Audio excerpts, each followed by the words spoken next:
बिस्मिल्लाहिर्रहमानिर्रहीम। अस्सलाम वालेकुम डियर स्टूडेंट। आज का हमारा lecture second year chemistry chapter number 7 fundamental of organic chemistry से रिलेटेड है। ये इस चैप्टर का हमारा लास्ट लेक्चर है एसोमरिज्म। एसोमरिज्म में हम डिस्कस करेंगे आज के लेक्चर में एसोमरिज्म्स क्या है, एसोमर्स क्या होते हैं, स्ट्रक्चरल एसोमरिज्म्स क्या है और उसकी टाइप्स क्या है।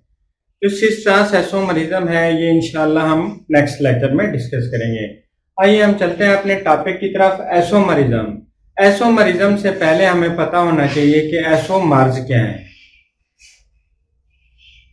एसोमर्स वो हैं जो हमारे पास मॉलिक्यूलर फार्मूला किसी भी कंपाउंड का क्या मॉलिक्यूलर फार्मूला सेम हो लेकिन स्ट्रक्चरल फार्मूला क्या हो मुख्तलिफ हो, ऐसे कंपाउंड्स को क्या कहते हैं, एसोमर कहते हैं। आइए हम ये वाला जो हमारा टॉपिक है ना इसको हम एग्जांपल्स के साथ डिस्कस करेंगे ताकि आपको समझने और डेफिनेशन करने में आसानी हो।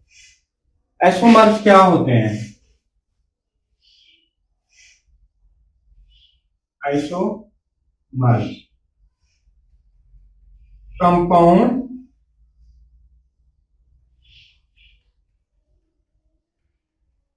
having same molecular formula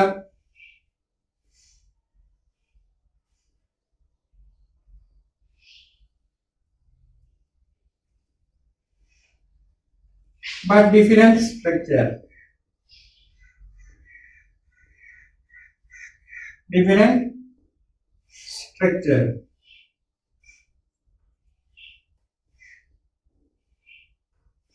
are known as isomers. ऐसे कंपाउंड जिनका मॉलिक्यूलर फार्मूला क्या हो, एक जैसा हो और स्ट्रक्चरल फार्मूला डिफरेंट हो, ऐसे कंपाउंड को क्या कहते हैं, आइसोमर्स कहते हैं। हम इसकी एग्जांपल देखते हैं। हमारे पास एक कंपाउंड है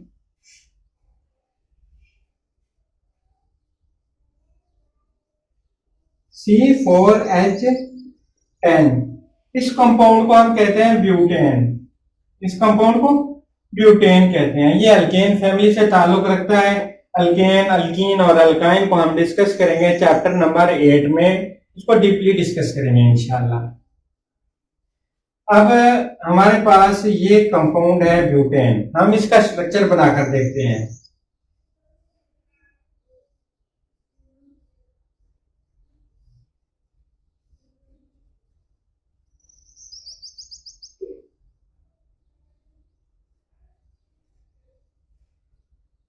कितने कार्बन है? 1 2 3 4, 4 कार्बन है, 10 हाइड्रोजन है। इसके अकॉर्डिंग बन गया हमारा एक स्ट्रक्चर। दूसरा स्ट्रक्चर बनाकर देखते हैं इसका। 1 2 3 4 कार्बन।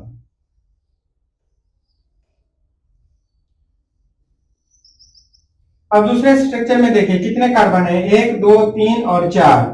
हाइड्रोजन कितने हैं? 3 3 6 और 3 9 और 1 10। पहले स्ट्रक्चर में और दूसरे स्ट्रक्चर में कार्बन और हाइड्रोजन की तादाद क्या है?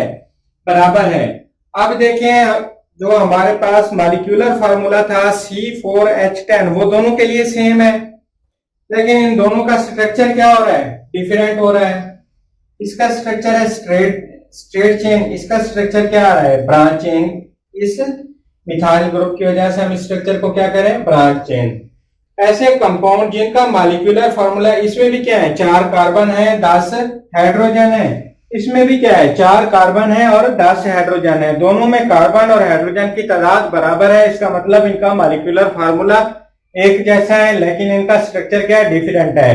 पहले स्ट्रक्चर में क्या है? स्ट्रेट चेन है, दूसरा स्ट्रक्चर ब्रांच चेन है। ऐसे कंपाउंड को हम एसोमर कहते हैं और इस फिनोमिना को क्या कहते हैं? एसोमरिज्म। आइए देखते हैं क्या मीथेन जिसमें एक कार्बन पाया जाता है। Methane, ethane, propane.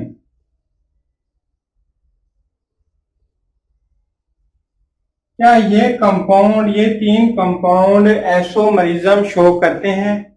ये तीनों कंपाउंड आइसोमरिज्म शो नहीं करते हैं, क्योंकि आप देखें मीथेन में क्या है, सिर्फ एक कार्बन है। हम इसको जिस तरह भी लिखें ये वही का वही स्ट्रक्चर रहेगा, आइसोमर नहीं बना सकता। मतलब इसके एक स्ट्रक्चर से हम दूसरा स्ट्रक्चर नहीं बना सकते। यहाँ पर क्या है, कार्बन दो है, जैसे भी लिखेंगे वो उनका स्ट्रक्चर सेम ही रहेगा। थ्री में क्या है, कार्बन थ्री है जिसमें, उसमें भी हम डिफरेंट स्ट्रक्चर नहीं बना सकते कंपाउंड के, जिसकी वजह से ये आइसोमरिज्म शो नहीं करते।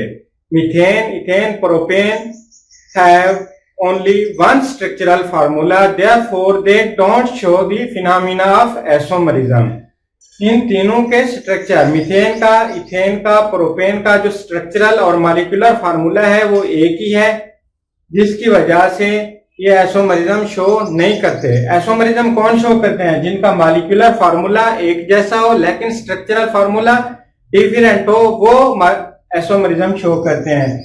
इनके मॉलिक्यूलर और स्ट्रक्चरल फार्मूला एक जैसे हैं, जिसकी वजह से ये जो कंपाउंड है, तीन कंपाउंड मीथेन, इथेन और प्रोपेन, आइसोमरिज्म शो नहीं करते। अब जैसे जैसे कार्बन की तादाद बढ़ती जाएगी, नंबर ऑफ आइसोमर बढ़ते हैं। यहाँ पर 4 कार्बन है, 2 आइसोमर हैं। 5 कार्बन हो जाएं, 3 आइसोमर हो जाएंगे। जैसे जैसे नंबर ऑफ कार्बन बढ़ेंगे, नंबर ऑफ आइसोमर भी उसी तरह बढ़ते जाएंगे। आइए हम चलते हैं, हमारे पास जो स्ट्रक्चरल फार्मूला है वो क्या है, स्ट्रक्चरल आइसोमरिज्म क्या है, उसके बाद उसकी टाइप्स क्या हैं।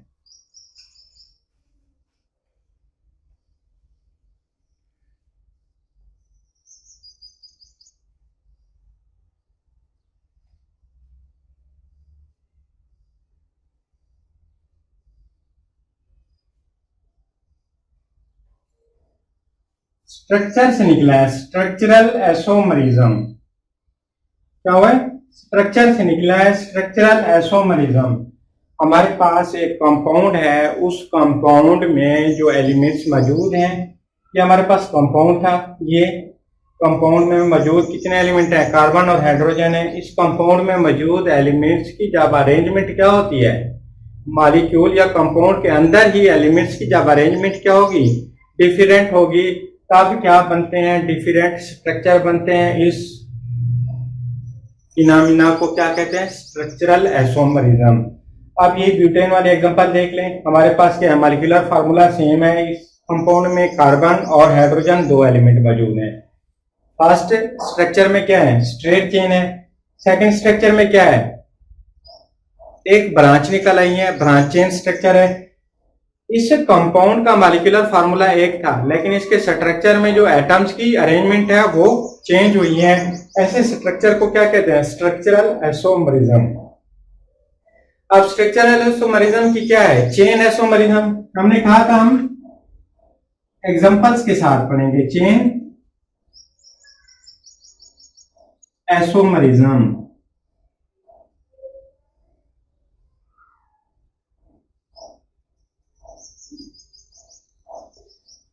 एग्जांपल के साथ पढ़ेंगे। हम अब क्या करते हैं, इसकी एग्जांपल देते हैं। हमारे पास एक कंपाउंड है पेंटेन, C5H12। ये क्या है, इस कंपाउंड का मॉलिक्यूलर फार्मूला है।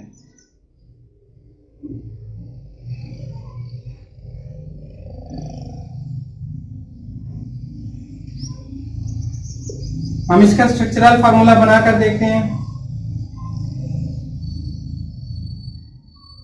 CH3 CH2 CH2 CH2 CH3, 5 carbon आ गए और 12 हाइड्रोजन आ गए। इसका दूसरा स्ट्रक्चर क्या बनेगा,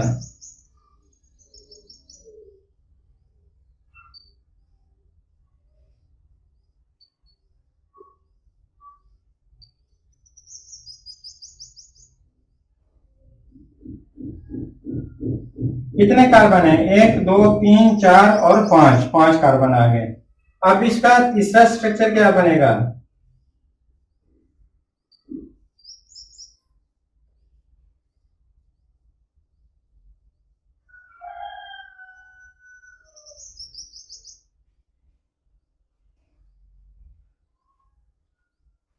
अब देखिए हमारे पास जो कंपाउंड था उसका मॉलिक्यूलर फॉर्मूला क्या था, C5H12।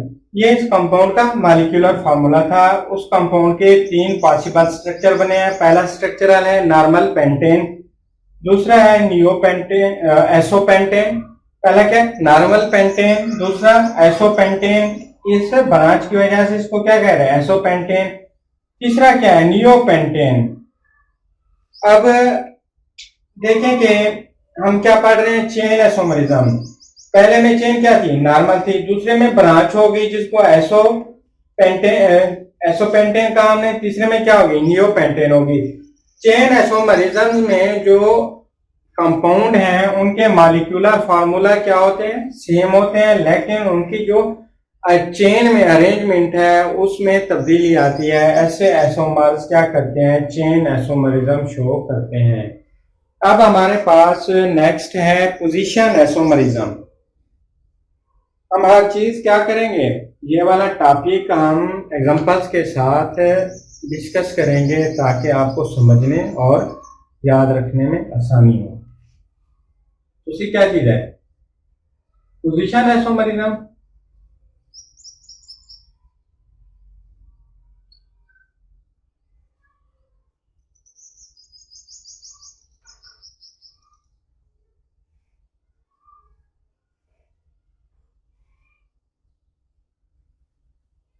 पोजीशन एसोमरिज्म की हम पहले एग्जांपल देखते हैं। हमारे पास एक कंपाउंड है CH4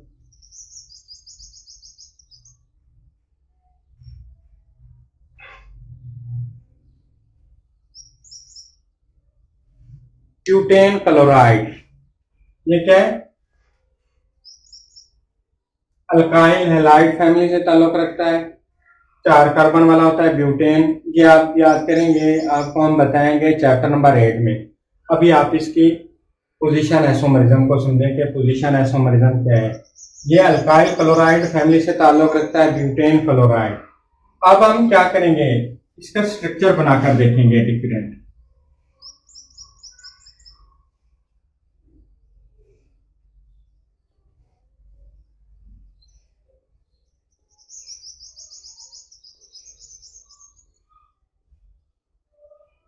इसमें देखें कितने कार्बन है, 1 2 3 4 कार्बन है। कितने हाइड्रोजन है, 2 2 4 2 6 और 3 9 9 हाइड्रोजन है, 1 क्लोरीन है।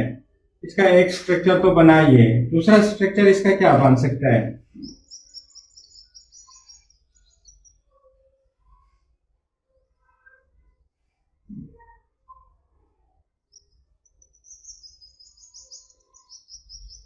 अब इसमें देखें पोजीशन एसोमरिज्म में क्या चीज तब्दीली हुई है। हमारे पास ये जो क्लोराइड है ये फंक्शनल ग्रुप है, हैलाइड फैमिली से ताल्लुक रखता है।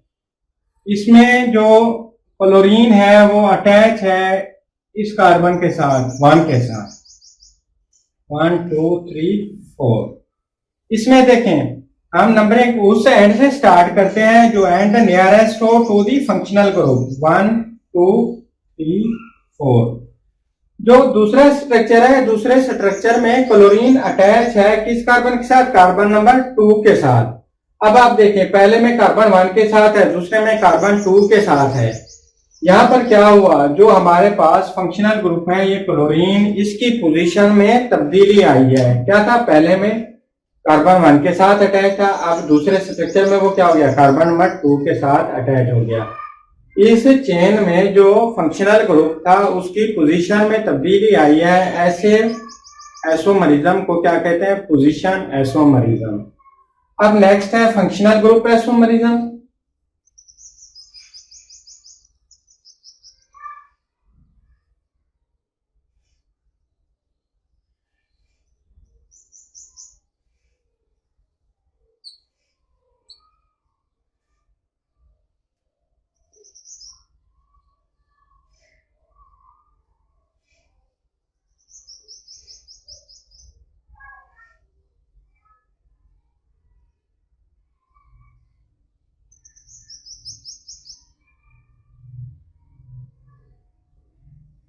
फंक्शनल ग्रुप एसोमरिज्म में क्या होता है, फंक्शनल ग्रुप आइसोमरिज्म में हमारे पास जो कंपाउंड होगा उसका मॉलिक्यूलर फार्मूला एक जैसा होगा, लेकिन उसका जो फंक्शनल ग्रुप होगा उसके स्ट्रक्चर में, उसकी नेचर में तब्दीली आएगी।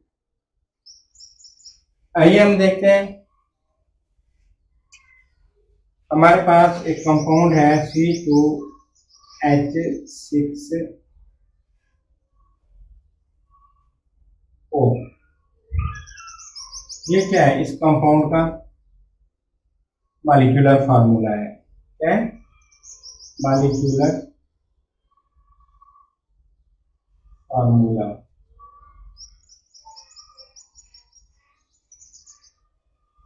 हमने क्या करना है? हमने इसके डिफरेंट स्ट्रक्चर ड्रा करने हैं। पहला स्ट्रक्चर क्या बनेगा इसका? Carbon CH3O CH3। दूसरा स्ट्रक्चर इसका क्या बन सकता है? CH3 CH2OH। अब आप देखिए, पहले स्ट्रक्चर में क्या है? 2 कार्बन है, 6 हाइड्रोजन है, 1 ऑक्सीजन है।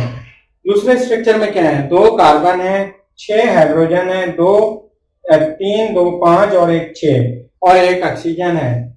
लेकिन यहाँ पर जो ऑक्सीजन है ये मौजूद है 2 कार्बन एटम के दरमियान में, और यहाँ पर क्या है? यहाँ पर ऑक्सीजन मौजूद है हाइड्रॉक्सिल ग्रुप की शक्ल में। ये ईथर फैमिली से ताल्लुक रखता है। ये क्या है? ईथर फंक्शनल ग्रुप है, ईथर क्लास का फंक्शनल ग्रुप है। ये OH अल्कोहल फैमिली से ताल्लुक रखता है। हाइड्रॉक्सिल ग्रुप अल्कोहल फैमिली का फंक्शनल ग्रुप है। यहाँ पर दोनों कंपाउंड में जो फंक्शनल ग्रुप हैं उनकी नेचर में तब्दीली आई है, लेकिन उनका मॉलिक्यूलर फार्मूला क्या है? एक जैसा है, लेकिन उनका जो फंक्शनल ग्रुप है उसकी नेचर में तब्दीली आ गई। पहला किस क्लास है? ईथर से, और दूसरा अल्कोहलिक क्लास है। इसको कहते हैं फंक्शनल ग्रुप आइसोमरिज्म। अभी हमारे पास बाकी रहती हैं टाटोमरिज्म और मेटामरिज्म। हमने उनको डिस्कस करना है। उनको डिस्कस करने के लिए मैं ये चेन आइसोमरिज्म को इरेज करने लगा हूं। आप 1 मिनट के लिए देख लें ताकि हमारे पास जगह हो, बाकी हो लिखने के लिए।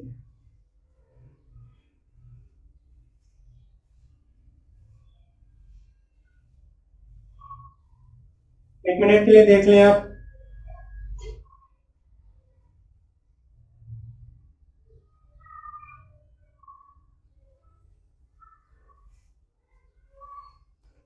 अब देखते हैं हम, हमारे पास स्ट्रक्चरल आइसोमरिज्म्स की बाकी टोटल कितनी है? 5 टाइप्स हैं। Chain isomerism, position isomerism, functional group isomerism, tautomerism और मेटामरिज्म। हमने मेटामरिज्म और टाटोमरिज्म को अभी डिस्कस करना है। मेटामरिज्म क्या होती है? नंबर 4 पर है मेटामरिज्म।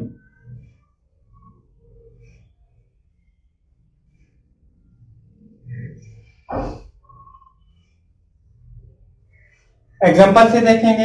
हमारे पास एक कंपाउंड है, उसका फार्मूला है C4।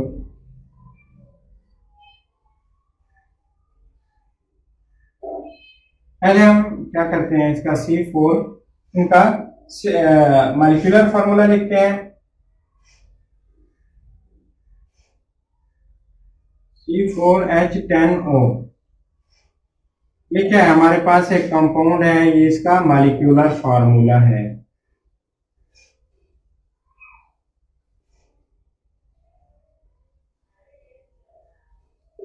हमने ये देखना है ये कंपाउंड मेटामरिज्म कैसे शो करता है। आइए हम इसके स्ट्रक्चर बनाते हैं। स्ट्रक्चर नंबर 1 है CH3 CH2O CH2 CH3। कितने कार्बन हैं? 1 2 3 और 4। 4 कार्बन पूरे हो गए। कितने हाइड्रोजन है? 3 और 2 5, 2 7, 2 3 10। 10 हाइड्रोजन हो गए, 1 ऑक्सीजन हो गई। अब दूसरा इसका स्ट्रक्चर बन सकता है हमारे पास CH3 O CH2 CH2 CH3। अब आप इन कंपाउंड के स्ट्रक्चरल फार्मूला में देखें, यहां पर आपको नजर आएगा कि ये हमारे पास जो ऑक्सीजन एटम दरमियान में मौजूद है ये क्या है, फंक्शनल ग्रुप है ईथर फैमिली का। आप देखें पहले स्ट्रक्चर में इस ऑक्सीजन एटम के दोनों साइड्स पर क्या है, दो दो कार्बन है, दो कार्बन इस साइड पे है, 5 हाइड्रोजन इस साइड पे है, दो कार्बन और 5 हाइड्रोजन इस साइड पे है। दूसरे स्ट्रक्चरल फार्मूला में आप देखें ये जो ऑक्सीजन एटम जो फंक्शनल ग्रुप है किस क्लास का, ईथर का, उसकी एक साइड पर एक कार्बन है, 3 हाइड्रोजन है, दूसरी साइड पर क्या है, 3 कार्बन है और 7 हाइड्रोजन है। हम मेटामरिज्म की क्या डेफिनेशन करेंगे, ये डेफिनेशन होगी कि वो आइसोमरिज्म की टाइप जिसमें कार्बन एटम की क्या हो, अनइक्वल डिस्ट्रीब्यूशन हो on both sides of functional group. Metamerism की क्या डेफिनेशन है, the unequal distribution of carbon atom on either sides of functional group. ये फंक्शनल ग्रुप की एक साइड क्या है, ये है, दूसरी साइड क्या है, ये है। इसमें क्या है, 2 कार्बन है, 5 हाइड्रोजन है, इसमें भी 2 कार्बन है, 5 हाइड्रोजन है। अब वही फंक्शनल ग्रुप है, वही मॉलिक्यूलर फार्मूला है, इसकी एक साइड पर क्या है, 3 कार्बन और 7 हाइड्रोजन है, दूसरी साइड पर क्या है, 1 कार्बन और 3 हाइड्रोजन है। हो गई ना अनइक्वल डिस्ट्रीब्यूशन। ऊपर क्या था, 2 कार्बन थे दोनों साइड पे, 5 हाइड्रोजन। दूसरे स्ट्रक्चर में क्या हुआ, 1 कार्बन और 3 हाइड्रोजन एक साइड पे, 3 कार्बन और 7 हाइड्रोजन दूसरी साइड पर है। यह है मेटामरिज्म। अब हम देखेंगे टाटोमरिज्म क्या होता है। टाटोमरिज्म को हम देखने के लिए हम क्या करेंगे, रिमूव करेंगे पोजीशन आइसोमरिज्म को। आप देख लें 1 मिनट के लिए पोजीशन आइसोमरिज्म, उसके बाद हम इसको इरेज कर देते हैं।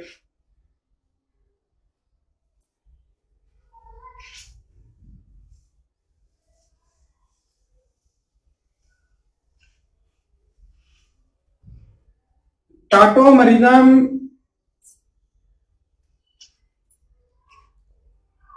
5 टाइप, 5th नंबर पे आती है टाइप्स ऑफ स्ट्रक्चरल आइसोमर में टाटोमरिज्म।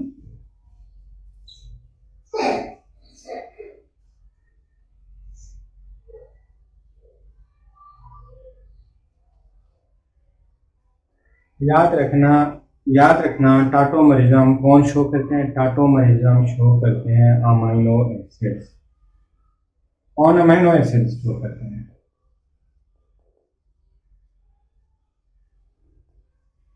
अमाइनो एसिड क्या करते हैं, टाटोमरिज्म शो करते हैं।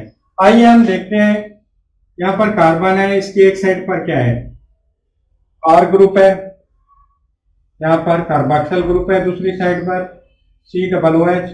इधर क्या है, हमारे पास H है और यहाँ पर NH2 है। अब टाटोमरिज्म में होता यह है, इसमें क्या है, इस कंपाउंड में 2 फंक्शनल ग्रुप मौजूद हैं, एक कार्बोक्सिल ग्रुप है, दूसरा अमाइनो ग्रुप है। जो एसिड होता है कार्बोक्सिल ग्रुप, कार्बोक्सिल एक एसिड है, एसिड है, एसिड क्या करता है, अपना प्रोटॉन देता है किसको, बेस को। अमोनिया के पास, अमाइनो ग्रुप के पास अभी 2 इलेक्ट्रॉन मौजूद हैं। इसी कंपाउंड के अंदर ही प्रोटॉन की क्या होगी, ट्रांसफर होगी। वो प्रोटॉन कार्बोक्सिल ग्रुप से आएगा अमाइनो ग्रुप की तरफ।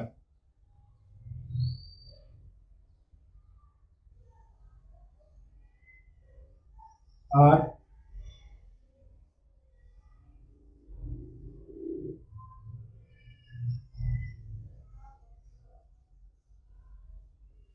अब ये प्रोटॉन क्या होगा, ये ट्रांसफर होगा, अमीनो ग्रुप के पास आएगा। उसके पास कितने प्रोटॉन थे, 2 ऑलरेडी थे, अब 3 हो जाएंगे।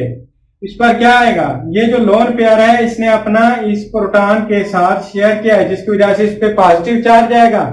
इसने अपना प्रोटॉन दिया है, इस पर नेगेटिव चार्ज आएगा। ये जो चीज बनी है इसको कहते हैं ज़्विटर आयन।